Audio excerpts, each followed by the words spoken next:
시황센터 연결합니다. 어이젠코 우성문 기자 두 분 전해주시죠. 네, 지난주 금요일 마감한 뉴욕 증시 마감 상황 자세하게 살펴보겠습니다. 다우존스 지수를 포함해서 S&P 500 지수 큰 변동 없이 하루를 보냈습니다. 나스닥 지수만이 이날 선방하면서 3대 지수는 엇갈린 행보를 걸었는데요. 하지만 주간 단위로는 지난주 뉴욕 3대 지수 모두 일제히 상승권에서 거래 마쳤습니다. 먼저 금요일장 마감가 확인해 보겠습니다. 다우존스 지수는 0.13% 소폭 내리면서 거래 마감지었습니다. S&P 500 지수가 전날 종가에서 변동 없이 마감된 가운데 나스닥 지수는 0.4% 상승했습니다. 3대 지수 가운데 다우존스 지수부터 정리해드리도록 하겠습니다. 먼저 전날 나흘 만에 하락한 뉴욕 증시 그 같은 하락세 영향을 꾸준히 이어가는 모습이었습니다. 그 앞서 마감했었던 유럽 증시권에서 물론 모두 주요국 증시가 하락세로 거래를 마감지으면서 이 같은 영향을 받은 것으로 보이는데요. 이와 함께 또 유가 계속해서 하락세를 이어가고 있습니다. 다시 한번 30달러를 밑돌면서 거래를 마감짓는 모습입니다. 이날은 사우디아라비아가 감산 준비가 되지 않았다고 밝히게 되면서 이 유가 시장에 대한 우려를 다시 한번 키웠습니다. 지난주였었죠. 산유랑 동결 등의 소식이 원유 시장에 긍정적인 재료로 작용할 것이라는 기대감이 컸었는데요. 주 후반 들어서 악재성 재료가 다시 한번 나타나기도 했습니다. 사우디아라비아는 시장 점유율을 꾸준히 지킬 것이라고 밝히면서 결국 원유 시장은 다시 수급에 눈을 돌리게 됐습니다. 공급 과잉 장세에 대한 우려감 지속될 것이라는 전망이 제기됐는데요. 이 같은 영향에 에너지 관련 종목들, 기계 섹터 함께 밀리면서 초반 분위기가 좋지는 못했습니다. 이런 가운데 지표는 좋았습니다. 소비자 물가지수 0.3%로 예상이었던 0.2%를 상회하는 결과를 보여줬습니다. 미국 증시가 계속해서 주목하고 있는 미국 경제지표 가운데서 연준의 어떤 지표인 물가 지표가 긍정적으로 나오게 되면서 금리 인상에 대한 우려감은 재차 커지는 모습이었었는데요. 달러가 강세를 띠면서 이 부분 시장의 우려를 조금 더 키웠다고 볼 수가 있겠습니다. 연은 총재의 점진적인 금리 인상 계획을 지지한다는 목소리도 있었습니다. 지난주에 FOMC 지난달 의사록이 공개가 됐는데요. 금리 인상 기존 계획이 다소 미뤄질 수 있다, 변경이 될 수 있다는 기대감이 반영이 됐었는데 이날 장에서는 다시 한번 금리 인상에 대한 가능성 부각됐다는 것, 시장에 긍정적인 재료가 되지는 못했습니다. 다우존스 지수 그래도 장 후반 들어서는 낙폭을 만회하면서 거래 마감지었고요. 거의 고점 부근에서 거래를 마감지었습니다. 다우존스 지수는 16,391포인트 선 금요일장 종가 기록했습니다. S&P 500 지수로 넘어가 보겠습니다. 대형 섹터 내에서 업종별 등락이 뚜렷했던 하루입니다. 이날 국제유가 하락으로 인해서 에너지 섹터와 자본재, 기계 섹터가 큰 폭으로 조정을 받았는데요. 하지만 그럼에도 불구하고 소매판매 관련주와 IT 섹터들이 긍정적인 흐름을 나타내면서 지수 상단을 지지했습니다. 결국 S&P 500 지수는 전날 종가에서 큰 변화 없이 마감이 됐습니다. 낙폭 회복한 구간이었었고요. 1917포인트 선 마감가 형성됐습니다. 주간 단위로 S&P 500 지수는 2.84% 상승률을 기록했습니다. 나스닥 지수로 넘어가 보겠습니다. 홀로 3대 지수 가운데 금요일장 유일하게 상승한 것으로 마감이 되고 있는데요. 이날 IT 종목들 그리고 전통 IT 기술 섹터, 바이오 종목들까지 일제히 고른 상승을 보여줬습니다. 장 초반에는 하락 출발했지만 상승 전환한 이후에 고점까지 유지가 되는 모습이었습니다. 바이오테크 인덱스가 이날 1% 가까운 상승을 시현하면서 지난주 내내 흐름이 좋았었던 IT 호조 분위기를 이어가는 모습이었습니다. 나스닥 지수는 0.4% 가까이 오르면서 4,500선 회복했고요. 주간 단위로 나스닥 지수는 3.85% 큰 폭의 상승률을 기록했습니다. 네, 3대 지수가 주간 단위로는 긍정적인 흐름을 보였습니다. 금요일장에서 엇갈린 행보, 이날 장에 영향을 미쳤던 이슈들 살펴보도록 하겠습니다. 우성문 기자 살펴주시죠. 네, 지난 금요일 뉴욕 증시에 영향 미쳤던 소식들 외신 통해 함께 살펴보겠습니다. 먼저 연준 인사 발언 함께 살펴보실 텐데요. 최근 글로벌 경기 둔화에 따른 미국 경기 둔화에 대한 우려의 목소리가 커지고 있지만 로레타 메스터 클리브랜드 연은 총재는 이날 미국 경제에 대한 자신감을 나타냈습니다. 이와 함께 메스터 총재는 기존의 점진적인 금리 인상을 지지한다는 발언을 덧붙였는데요. CNBC 통해 자세한 소식 함께 살펴보겠습니다.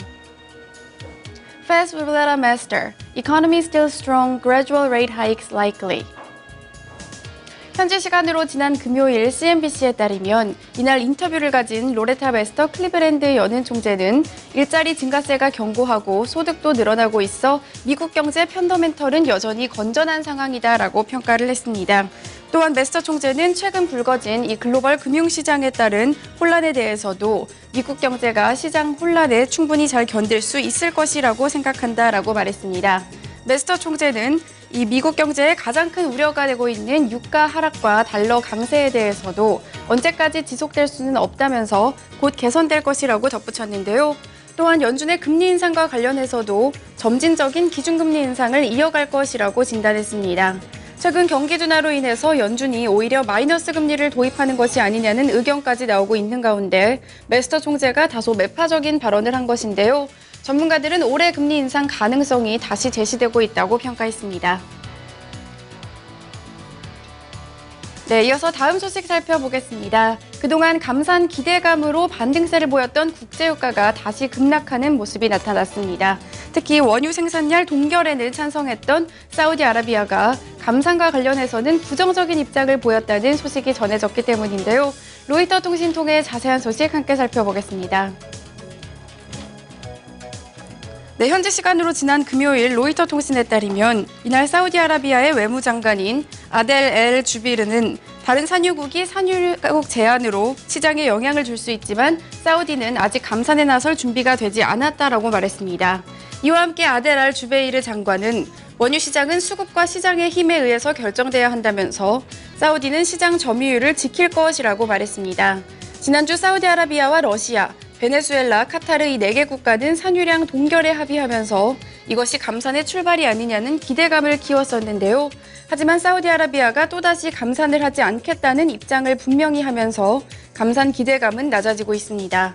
이 소식에 뉴욕 상업거래소에서 서부 텍사스산 원유는 3.7% 급락한 29달러 64센트를 기록했고 브렌트유 역시 4%나 급락했습니다. 뉴욕 증시에 영향 미쳤던 소식들 외신 통해 함께 살펴봤습니다.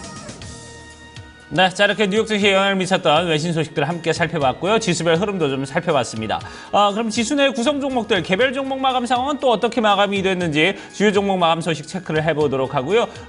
종목별 외신 소식도 함께 알아보도록 하겠습니다. 다시 시황센터 연결합니다. 어이젠커 우성문 기자 계속해서 전해주시죠. 네, 종목별 움직임 체크해보겠습니다. 이날은 다우존스 지수를 구성하고 있는 종목들 가운데서 하락 종목이 조금 더 우세했습니다. 17개 종목 하락했고요. 12개 종목은 상승권에서 거래 마쳤습니다. 가장 좋지 못했던 쪽은 에너지를 포함한 기계 섹터였습니다. 이날은 또 인텔도 큰 폭으로 조정을 받는 모습이었었는데요. 인텔과 보잉, 캐터필러 함께 하락하며 거래 마감지었고요. 소매 판매 관련 섹터 가운데서는 월마트, 그리고 나이키, 존스앤존스 상승했습니다. 홈디포 역시 큰 폭의 상승을 시현하며 거래 마감지었습니다. 다시금 종목별 움직임 체크해보도록 하겠습니다. 하락률 상위 종목에는 인텔이 이름을 올렸습니다. 2%의 조정을 받는 모습이었고요. 지난주 내내 상승권의 움직임을 보였던 보잉사 역시 차익 실현 매물 쏟아지면서 2%가량 조정권에서 거래 마감지였습니다. 국제유가 하락으로 인해서 캐터필러 그리고 에너지 관련 종목들 하락했고요. 반면에 종목 가운데 선전했던 종목은 홈디포였습니다. 1%의 상승률을 기록했고 나이키와 카드사인 아멕스도 1% 넘게 올랐습니다. 이 소매 판매 관련 종목들 다 좋았는데요. 월마트, 존스앤존슨, 맥도날드 모두 상승권에서 거래 마쳤습니다. S&P 500섹터 내 업종별 흐름도 체크해보겠습니다. 업종별 등락이 좀 뚜렷한 모습을 보였습니다. 소매 판매 관련 종목들이 포함된 소재 섹터가 상승권의 거래 마감지였고요. IT 섹터도 상승권에서 거래를 마감지었습니다. 반면에 좋지 못했던 쪽은 자본재 섹터였습니다. 기계 섹터가 포함되면서 1% 넘는 조정권에서 거래 마감지였고요. 경기 방어적 섹터인 유틸리티 섹터 그리고 바이오 헬스케어 섹터 함께 하락하며 거래 마감지였습니다. 네, 이날 특징주 두 종목 확인해 보도록 하겠습니다. 먼저 나스닥 지수 내에서 유일하게 좀 강세를 보였던 종목 보시겠는데요. 나스닥 지수 내에서 가장 큰 폭의 상승을 시현했습니다. 반도체 장비 기업이죠. 어플라이 머터리얼즈 상승권에서 거래 마감짓는 모습이었습니다. 재료는 역시나 실적이 됐습니다. 전년보다 4.6% 매출이 성장하는 모습이었고요. 주당 순이익도 전년 대비 33% 급증했습니다. 26센트를 기록하게 되면서 주당 순이익 예상치였던 1센트를 큰 폭으로 상회하는 모습을 보였는데요. 보시다시피 갭상승 출발한 이후에 고점을 꾸준히 유지했습니다. 5거래의 연속 상승세를 이어가면서 이날 연 고점을 달성했고요. 종가상으로 18달러 38센트로 마감이 됐습니다. 한 종목 더 확인해 보겠습니다. IT 종목과 함께 소매 판매를 비롯한 유통주들도 흐름이 상당히 좋았었는데 유통주들 가운데서 이 전자제품 최대 소매 기업이죠. 베스트바이는 좋지 못한 흐름을 이어갔습니다. 이 개별적인 소식이 있었습니다. 이 증권사 골드만삭스가 투자 의견을 하향 조정했다는 소식, 리포트 효과에 큰 폭의 조정을 받았는데요. 2.6% 하락하면서 그래도 저점 대비로는 만회한 구간에서 거래 마감지었습니다. 종가상으로는 29달러 95센트 기록했습니다. 네, 그 밖에 이날 특징적인 흐름들 보였던 종목들 외신 통해 알아보겠습니다. 우성문 기자 살펴주시죠. 네, 종목 주요 소식 외신 통해 함께 살펴보겠습니다.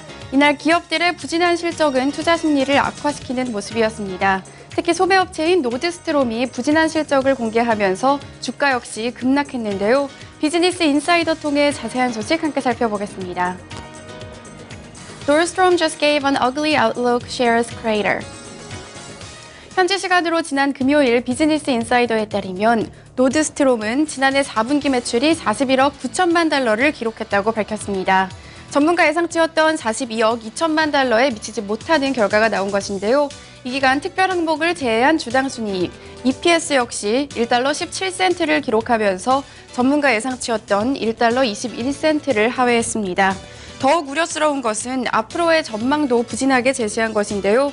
노드스트롬은 올해 전체 EPS가 3달러 10센트에서 3달러 35센트를 기록할 것으로 보인다고 내다봤습니다.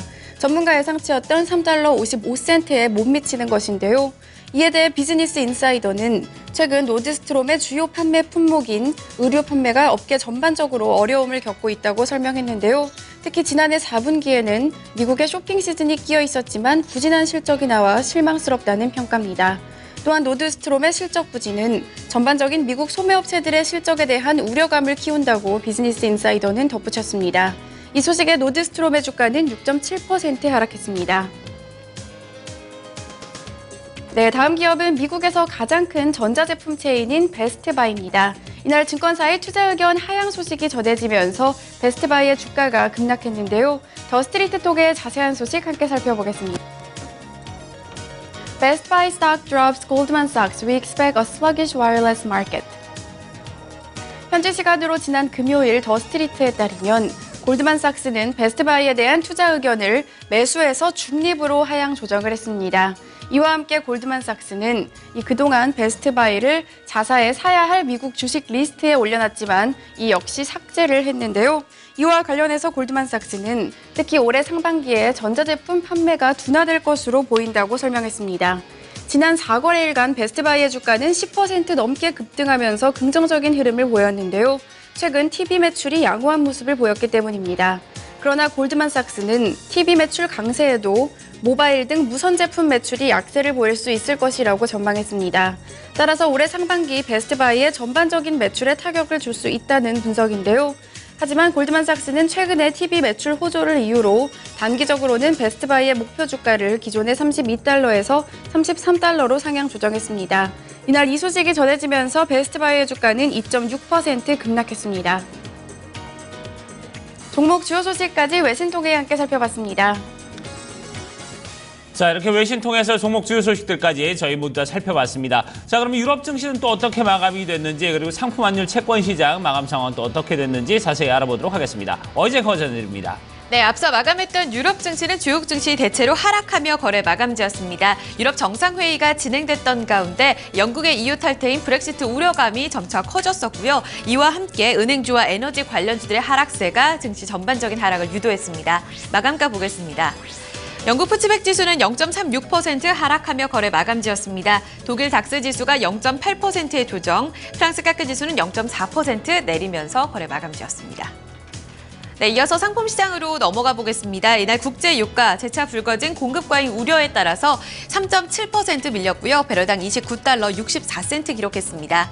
하지만 주간 단위로는 계속해서 지난주 30달러 선을 선회하는 모습을 보였는데요. 주간 단위로는 0.7% 상승하며 거래 마감지였습니다.